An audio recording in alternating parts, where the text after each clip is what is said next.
y'all. It's unbelievable. People still come out and hear live music.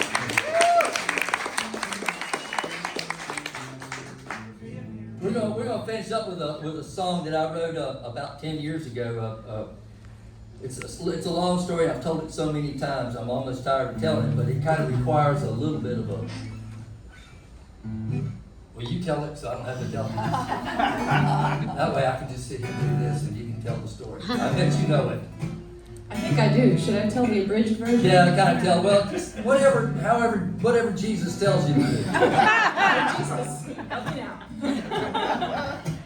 Well, Grant had he was kind of on an upswing in his musical career, the late bloomer that he is, and he had just played at Eddie's Attic, which is a good gig to play. Opened for not David Byrne, but Dan Byrne. Yeah, I love that man. And he'd even sold, he made $200 and sold 2 CDs. It was a real good night. And Grant was ready to go home and rest on his laurels in his own bed. So he was driving real fast down I-75.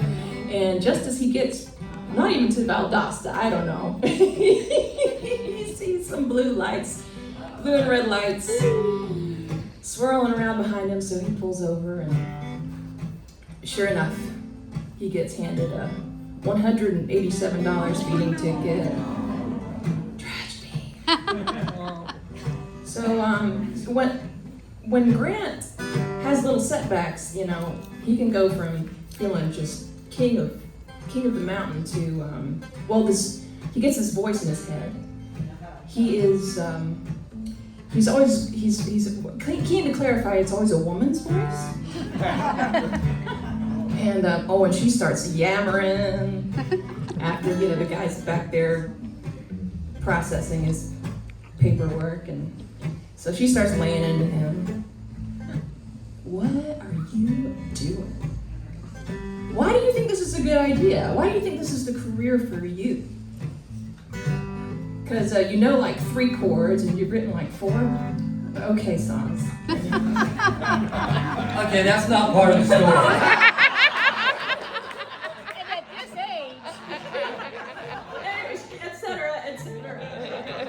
Well, Grant also is in the habit of keeping a yellow legal hat.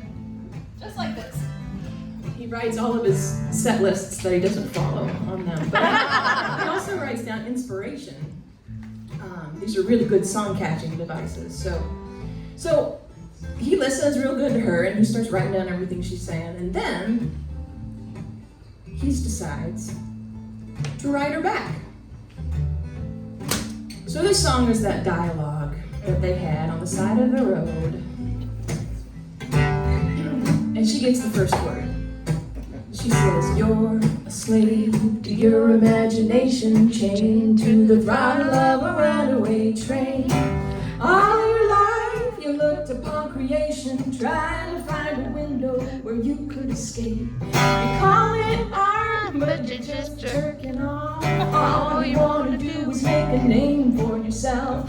Sucking up into owners and promoters. Could it be any good if it's something to sell?" Well, I got my songs, a sentimental venture. It's a raunchy business, but I know the score. And I can't take it just as good as I can give it. I love to mix some trouble with metaphor.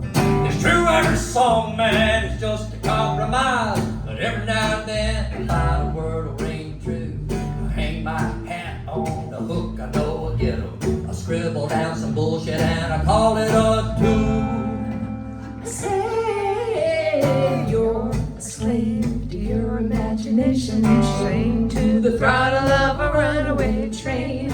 All your life you looked upon creation, trying to find a window where you could escape. I got no idea why I'm wired this way. I'm too damn old to be burning lights.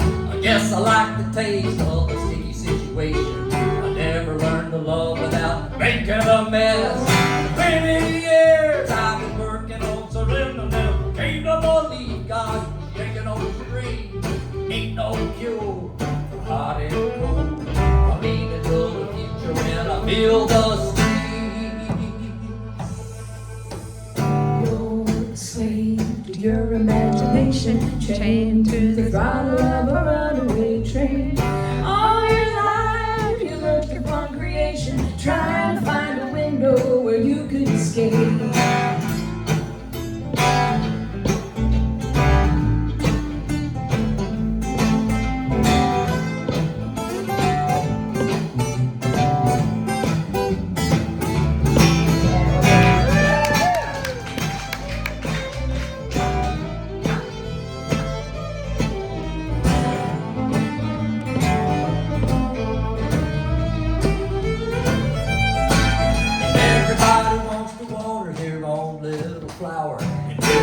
Altar where they worship their sins. I'll fly my flag above the prison house language. The only way I sail is close to the wind. Psychology, pathology, the crooked ways of looking through a smoky glass. Abstract theory, it's a futile search for meaning. You never know the truth until it kicks your ass. Yeah, I tell you that you're a slave to your imagination, chained to the throttle of a runaway train. All your life you looked upon creation, trying to find a window where you could escape. Say you're a slave to your imagination, chained to the throttle of a runaway train. All your life you looked upon creation, trying to find a window where you could escape. And when will I learn that I'll never escape?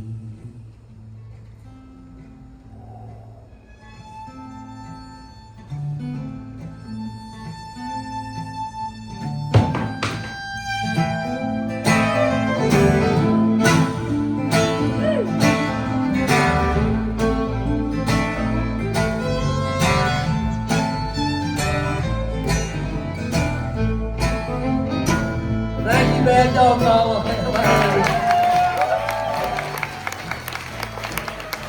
Thank you, Paul, and to all the people here at Hartwood. What a great room there. We're so lucky to have you.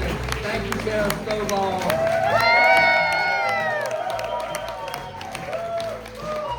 And once again, thank you guys. Man, if you'd have told me 20 years ago that I had this at the end of my road, I would have taken it so fast. Thank you so much.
We're going to do another new song.